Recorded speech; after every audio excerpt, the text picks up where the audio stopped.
नमस्कार, मी ईशा जगताप. हॅलो 24 तास या कार्यक्रमात आपलं खूप खूप स्वागत आहे.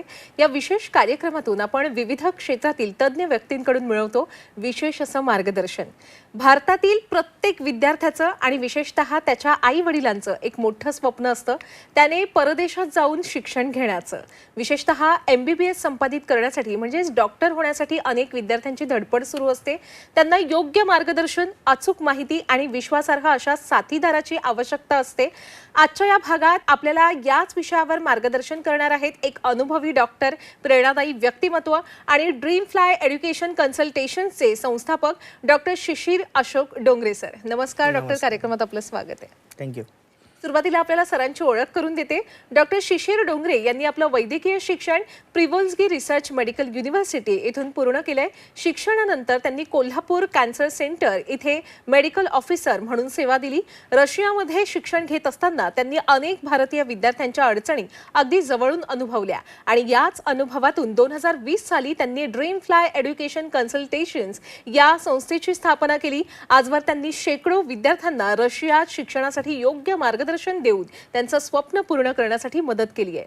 चला तर मग आज आपणही त्यांच्याकडून मार्गदर्शन मिळवूया, त्यांच्याकडून जाणून घेऊया रशियातील वैद्यकीय शिक्षण, जीवनशैली आणि करिअरच्या संधींबद्दल सखोल माहिती. डॉक्टर, आम्हाला सुरुवातीला हेच सांगा की रशियामधील MBBS शिक्षणाविषयी सखोल माहिती सांगा. म्हणजे तिथे विद्यार्थी जाणं का निवडतात बरं? तर रशियामध्ये MBBS करण्याचा जो ऑप्शन आहे हा अचूक ऑप्शन मुलं निवडतात याच्यासाठी, कारण इंडियामध्ये MBBS करणे हे प्रत्येकाला पॉसिबल नसते. आता सध्याच्या परिस्थितीमध्ये काहीच असे प्रोफेशन आहे जे मुलं निवडतात आणि काही भागांमध्ये तर असं आहे की जे अदर प्रोफेशन आहे अदर दॅन डॉक्टर, इंजिनियर किंवा लॉयर, हे सगळे प्रोफेशन जे आहे ते सगळ्यांना ओपन नसतात. त्याच्यामुळे डॉक्टर बनणे हे खूप सगळ्या मुलांचं स्वप्न असते आणि हे स्वप्न पूर्ण करणे सोपं नसतं, कारण इंडियामध्ये जी एक्झाम असते ती खूप टफ असते आणि एव्हरी इयर खूप सगळे मुलं जे आहे ते एक्झामसाठी प्रयत्न करत असतात. त्याच्यामुळे बॅकलॉग हा वाढत चाललेला आहे आणि नंबर ऑफ सीट्स ज्या आहेत त्या खूप कमी आहेत. त्याच्यामुळे दरवर्षी खूप सगळ्या मुलांना रिपीट करावं लागतं आणि जे ॲव्हरेज स्टुडंट आहे त्यांना ऑप्शन नसतो. त्याच्यामुळे ते परदेशात MBBS करण्यासाठीचा ऑप्शन जो आहे तो निवडतात. अगदीच. आणि तिकडे MBBSचा कालावधी काय असतो आणि मुळात अभ्यासक्रम कसा असतो रशियात? तर रशियामध्ये MBBSचा जो कालावधी आहे तो 6 वर्षाचा आहे. टोटल इंग्लिश मीडियममध्ये एज्युकेशन असते आणि म्हणजे 12वी नंतर 6 वर्ष. येस, 12वी नंतर 6 वर्ष. तर टोटल 6 वर्षाचा कोर्स जो आहे तो टोटल इंग्लिश मीडियममध्ये एज्युकेशन आहे, ज्यामध्ये मुलांना सगळ्या गोष्टी ज्या आहे प्रॅक्टिकल नॉलेजपासून तर थेरॉटिकल ह्या सगळ्या गोष्टी ज्या आहेत त्या मुलांना प्रॉपर पद्धतीने शिकवल्या जातात. अच्छा, आपल्याकडे जशी नीट एक्झाम द्यावी लागते 12वी नंतर, तशी तिकडे कोणती परीक्षा असते? नाही, ॲडमिशन क्रायटेरियामध्ये तुम्हाला फक्त नीटची एक्झाम जी आहे ती द्यावी लागते ॲडमिशनसाठी आणि त्याचा एक क्रायटेरिया असतो ज्याच्यामध्ये तुम्हाला 50% मार्क्स जे आहे ते PCB ग्रुपमध्ये मिनिमम लागतात आणि नीटचा एक एलिजिबिलिटी क्रायटेरिया जो आहे तो NMC दरवर्षी जो आहे तो सिलेक्ट करत असते. त्या क्रायटेरियाप्रमाणे मग ॲडमिशन्स होतात. त्याच्या व्यतिरिक्त रशियामधनं जेव्हा तुम्ही MBBS करून येता त्याच्याबद्दलची वेगळी एक्झाम जी आहे ती तुम्हाला द्यावी लागते.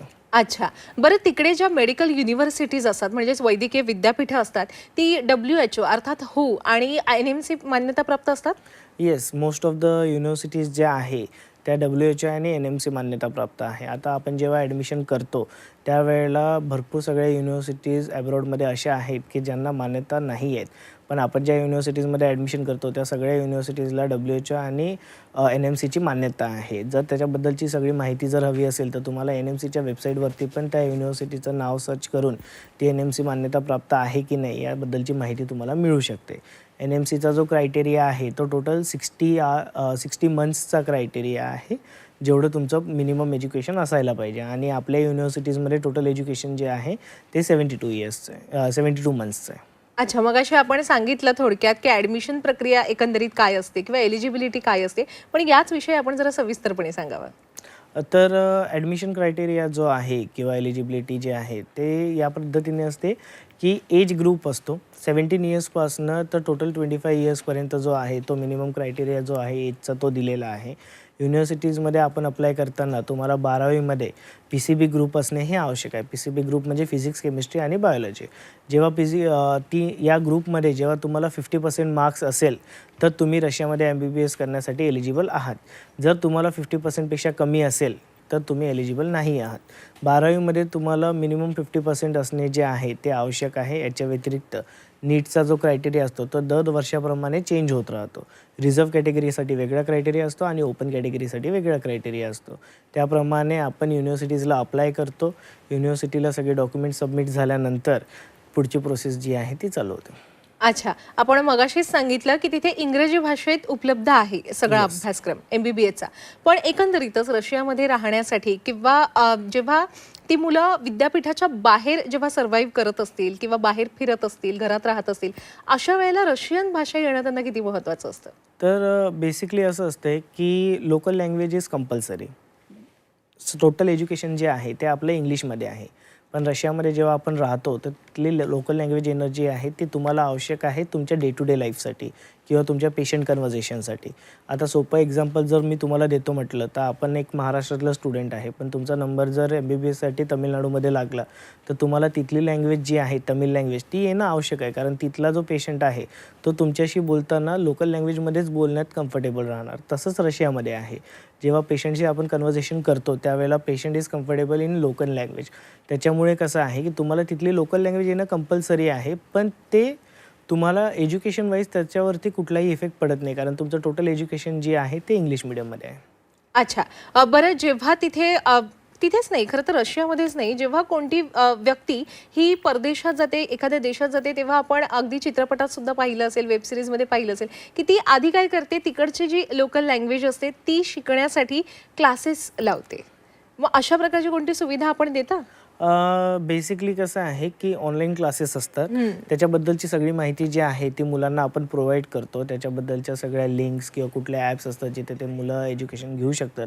आता सध्याच्या परिस्थितीला खूप सगळे मोबाईल ॲप्लिकेशन्स जे आहे ते अवेलेबल आहे. तिथनं इझी असतं मुलांना बिफोर गोईंग टू रशिया त्यांना बेसिक रशियन जे आहे ते इंडियामध्ये बसून प्रॅक्टिस करू शकतात. तेच, कारण प्रश्न पडला की जर आपण म्हणताय की लोकल लँग्वेज कंपल्सरी आहे, मग ती भाषा शिकणार कसे विद्यार्थी? येस. अच्छा, बरं, आपल्यासारखे उत्तम असे कन्सल्टंट निवडण्यासाठी कोणत्या गोष्टी लक्षात घ्यायला हव्या विद्यार्थी आणि पालकांनी सुद्धा? तर रशियामध्ये ॲडमिशन करायची असेल किंवा कुठल्याही ॲब्रॉडच्या युनिव्हर्सिटीला तुम्हाला ॲडमिशन करायची असेल तर सध्याच्या परिस्थितीला असं आहे की प्रत्येक सिटीमध्ये प्रत्येक गल्लीबोळामध्ये एक एज्युकेशन कन्सल्टेशन अवेलेबल आहे.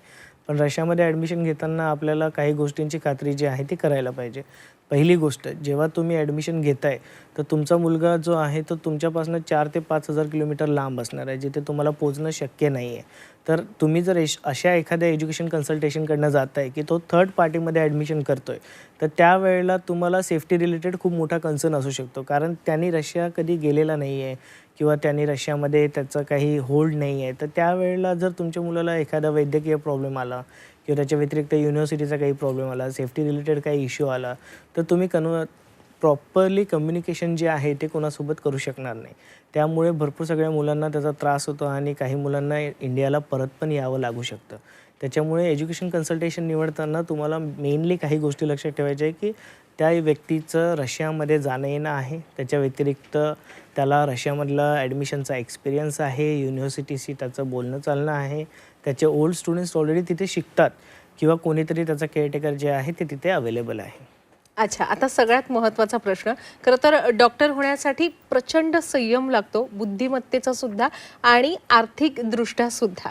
कारण जेवढा इथे बुद्धिमत्तेचा कस लागतो, जितका अभ्यास करावा लागतो, तितकाच खर्च सुद्धा होतो डॉक्टर होण्यात. रशियामध्ये जाऊन डॉक्टर व्हायचं असेल, MBBS करायचं असेल तर साधारण किती खर्च होतो डॉक्टर?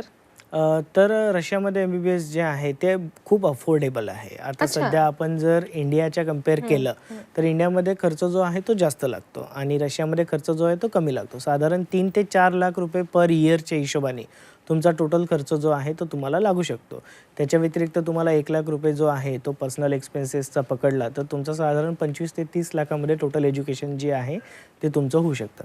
आता इंडियामध्ये जेव्हा आपण ॲडमिशन घेतो तर भरपूर सगळे आपल्याकडे जे स्टुडंट्स येतात ते ॲव्हरेज स्टुडंट्स असतात. त्याच्यामुळे त्यांना इंडियामध्ये गव्हर्नमेंट कॉलेजेस मिळेलच याची काही गॅरंटी नसते आणि मग त्यांना प्रायव्हेट कॉलेजमध्ये जाऊन एक्सपेन्सिव्ह एज्युकेशन जे आहे ते पण घेणं पॉसिबल नसते. त्याच्यामुळे अशा विद्यार्थ्यांसाठी हा खूप चांगला आणि अफोर्डिंग ऑप्शन बनतो.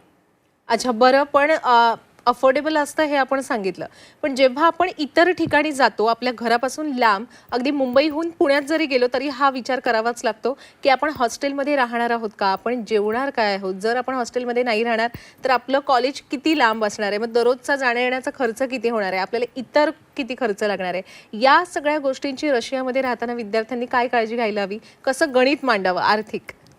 तर रशियामध्ये जेव्हा आपण जातो तर बेसिकली काही गोष्टी आपल्याला आधीपासून लक्षात ठेवाव्या लागतात की रशियामध्ये सगळ्या युनिव्हर्सिटीजला गव्हर्नमेंट हॉस्टेल आहेत. तुम्हाला बाहेर राहण्याची परमिशन जी आहे ती युनिव्हर्सिटी देत नाही, कारण तो सेफ्टी कन्सर्न असतो. त्याच्या व्यतिरिक्त कसं आहे की तुम्हाला हॉस्टेलमध्ये सगळ्या फॅसिलिटीज अवेलेबल आहे. 24 आवर्स सिक्युरिटी सर्वेलन्स आहे, CCTV सर्वेलन्स आहे. त्याच्या व्यतिरिक्त तुम्हाला रशियामध्ये खूप प्रगत देश असल्यामुळे तिथे ट्रान्सपोर्टेशन खूप चांगलं आहे. प्रत्येक सिटीमध्ये तुम्हाला मल्टिपल ऑप्शन्स जे आहे ते ट्रान्सपोर्टेशनसाठी अवेलेबल आहे. साधारणतः सगळे क्लासेस जे असतात ते तुमच्या युनिव्हर्सिटी कॅम्पसमध्येच आहे, पण मोस्टली काही क्लासेससाठी तुम्हाला जे आहे ते बाहेर जावं लागू शकते. तर त्याच्यासाठी तुम्ही any kind of public transport जे आहे ते इझिली अवेल करू शकता. अच्छा, पण तरी सुद्धा अशा परदेशात जाऊन राहण्या, तिकडची संस्कृती आत्मसात करणं, याच्यात वेळ तर जातच असेल की सर? हो, बराचसा वेळ जातो. साधारण एक 6 ते 8 महिने मुलांना तिथे वेदरशी किंवा तिथल्या संस्कृतीशी किंवा बाकी गोष्टींशी यूज टू व्हायला लागतात. पण साधारण कसं आहे, मोस्ट ऑफ द स्टुडंट्स जे आहेत they get use to very fast. पण मग या सगळ्यात चॅलेंजेस कोणते येतात, आव्हानंही येतातच, अशी कोणती असतात? मेनली काही गोष्टी अशा आहेत की एकतर आपण इंडियामधनं पहिल्यांदा बाहेर गेलेलो असतो, तर तिथलं वेदर कंडिशन जे आहे ते थोडं वेगळं असतं. आता रशिया कोल्ड कंट्री आहे, त्याच्यामुळे -5 to 15 डिग्री सेल्सिअसपर्यंत टेम्परेचर असू शकतो. ठीक आहे, डिपेंडिंग ऑन द सिटी. तर त्याच्यामुळे जेव्हा स्टुडंट जातो तर त्याला वेदरचा जो आहे तो प्रॉब्लेम होऊ शकतो किंवा त्याच्यानंतर काही मुलांना होमसिक फील होते ते, किंवा त्याच्या व्यतिरिक्त तिथे गेल्यानंतर तिथले काही जे रूल्स आहेत ते वेगळे आहेत. ते रूल्स फॉलो करण्याला कधी-कधी त्रास होऊ शकतो. युनिव्हर्सिटीमध्ये गेल्यानंतर इमिडिएटली मुलांना काही गोष्टी कळणे मुश्किल असते. त्याच्यामुळे कसं आहे की हे चॅलेंजेस मुलांना साधारणतः येतात. त्याच्या व्यतिरिक्त फायनान्शियल्स कसे मॅनेज करायचे, हा पण सगळ्यात मोठा चॅलेंज असतो. पण ड्रीमफ्लाय एज्युकेशन कन्सल्टेशनचं एकच कार्य असते की ह्या सगळ्या प्रॉब्लेममधनं मुलांना सोल्युशन काढून देणे. अगदी. मगाशीच आपण म्हणालात की रशियामध्ये सगळ्या ज्या विद्यापीठं आहेत वैद्यकीय, त्यांना गव्हर्नमेंट हॉस्टेल्स म्हणजेच सरकारकडूनच हॉस्टेल्स आहेत का, तर विद्यार्थ्यांना बाहेर कुठे राहण्याची वेळ येऊ नये आणि त्यांच्या सुरक्षिततेचा प्रश्न उद्भवू नये याच्यासाठी. याच्यावरून हे लक्षात आलं की तिथे विद्यार्थी सुरक्षित राहतो, पण तरी सुद्धा विद्यार्थ्यांनी सुद्धा आपली सुरक्षितता जपणं अतिशय महत्त्वाचं असेल. याविषयी आपण काय मार्गदर्शन कराल? तर काही गोष्टी असतात ज्या स्टुडंट्सनी रशियाला जायच्या आधी किंवा कुठल्याही कंट्रीला MBBS करायला जायच्या आधी लक्षात ठेवायच्या असतात की तुम्ही जेव्हा तिथे जाताय तेव्हा युनिव्हर्सिटीचे काही रूल्स असतात. ते रूल्स अँड रेग्युलेशन्स तुम्ही फॉलो करणे. त्याच्यानंतर प्रत्येक सिटीमध्ये प्रत्येक गव्हर्नमेंटचे किंवा प्रत्येक सिटीचे काही रूल्स असतात ते तुम्ही फॉलो करणे. त्याच्या व्यतिरिक्त कुठल्याही इल्लिगल ॲक्टिव्हिटीमध्ये तुम्ही न पडणे, कारण इल्लिगल ॲक्टिव्हिटीजला खूप जास्त स्ट्रिक्टली तिथे हँडल केल्या जाते. त्याच्या व्यतिरिक्त हॉस्टेलचे नियम जे आहे ते पाळणे. या सगळ्या गोष्टींची जर तुम्ही खातिरदारी घेत असाल आणि सगळ्यात महत्त्वाची गोष्ट, तुम्ही तिथे अभ्यासासाठी गेलात तर तुम्ही जर अभ्यास प्रॉपरली केलात तर तुम्हाला कुठल्याही प्रकारचा काहीही प्रॉब्लेम नाही. अगदी बरोबर आहे. आणि इतर दृष्टीने त्यांच्या सुरक्षिततेची काळजी घेण्यासाठी आपण आहातच, शिवाय तिकडचं सरकार सुद्धा आहे. पण तरी सुद्धा त्यातही जर युद्धजन्य परिस्थिती उद्भवलीच कधी किंवा नैसर्गिक आपत्ती आली, तर अशा वेळी मग विद्यार्थ्यांच्या सुरक्षिततेचं काय डॉक्टर? तर आता 2021 पासनं वॉर जे आहे ते युक्रेन आणि रशियामध्ये चाललं आहे. Most of the students are still safe आणि ते खूप चांगल्या पद्धतीने तिथे एज्युकेशन अजूनही घेत आहेत. ठीक आहे. इंडियन एम्बेसी जे आहे रशियामध्ये ती खूप चांगल्या पद्धतीने मुलांचं जे आहे ते टेक केअर घेते. त्याच्यानंतर कसं आहे की सगळ्या प्रकारच्या गाईडलाईन, सगळ्या प्रकारची माहिती जी आहे ती मुलांना युनिव्हर्सिटीपर्यंत पोहोचवणे. त्याच्यानंतर युनिव्हर्सिटी मुलांना माहिती सगळी देते. याच्या व्यतिरिक्त जर काही प्रॉब्लेम आलाच तर ड्रीमफ्लाय एज्युकेशन कन्सल्टेशन 24 आवर्स जे आहे ते अवेलेबल असते टू लाईक पॅरेंट्स आणि स्टुडंट्सच्या मध्ये एक बॅरियरमधून असते, जे सगळ्या गोष्टी ज्या आहेत ते पॅरेंट्सपर्यंत इन्फॉर्मेशन जी आहे ती प्रोव्हाइड करत असते, जेणेकरून कुठल्याही प्रकारचा पॅनिक जो आहे तो पॅरेंट्समध्ये पसरू नये. अच्छा, अनेक विद्यार्थ्यांची अशी सुद्धा इच्छा असेल की परदेशात शिक्षण घेतल्यानंतर सेवा मात्र आपल्या मातीत करावी, आपल्या भारतात करावी. ज्या ज्या विद्यार्थ्यांना रशियामधून MBBS संपादित केल्यानंतर भारतात प्रॅक्टिस करायची असेल, त्यांच्यासाठी काय प्रोसेस असते, सगळी प्रक्रिया? तर बेसिकली असं असते की एकदा तुमचं MBBS झालं की त्याच्यानंतर तुम्हाला इंडियामध्ये येऊन FMG foreign medical graduate examination ही एक्झाम जी आहे ती द्यावी लागते. आता इथून पुढे काही वर्षानंतर नॅशनल एक्झिट टेस्ट ही एक्झाम पण काही फॉरेनच्या स्टुडंटसाठी येणार आहे. पण त्या एक्झामबद्दलचे अजूनही रूल्स जे आहेत ते कम्प्लिटली क्लिअर नाही आहेत. त्याच्यामुळे सध्याच्या परिस्थितीमध्ये फॉरेन मेडिकल ग्रॅज्युएट एक्झामिनेशन जी आहे ती एक्झाम मुलांना द्यावी लागते. त्याच्यानंतर मुलांना इंडियामध्ये 1 इयरची इंटर्नशिप जी आहे ती कंपल्सरी असते आणि इंटर्नशिपनंतर तुम्हाला इंडियामध्ये कुठल्याही प्रकारचं जेणेकरून तुम्ही स्वतः प्रॅक्टिस करू शकताय, तुम्ही पोस्ट ग्रॅज्युएशन करू शकताय किंवा तुम्ही गव्हर्नमेंट जॉबसुद्धा करू शकताय. मी असं ऐकलंय की आपली जी ड्रीम फ्लाय एज्युकेशन कन्सल्टेशन्स ही संस्था आहे, ती अगदी विद्यार्थ्यांना रशियात MBBSचा प्रवेश घेण्यापासून ते MBBS उत्तीर्ण होऊन बाहेर पडून एक डॉक्टर म्हणून रुग्णसेवा देईपर्यंत त्यांच्या पाठीशी ठामपणे उभी असते. हे खरं आहे? येस. तर dream fly education consultation last 6 इयर्सपासनं मुलांना रशियामध्ये MBBS करण्यासाठी किंवा अदर कंट्रीजमध्ये पण आम्ही मुलांना पाठवतो.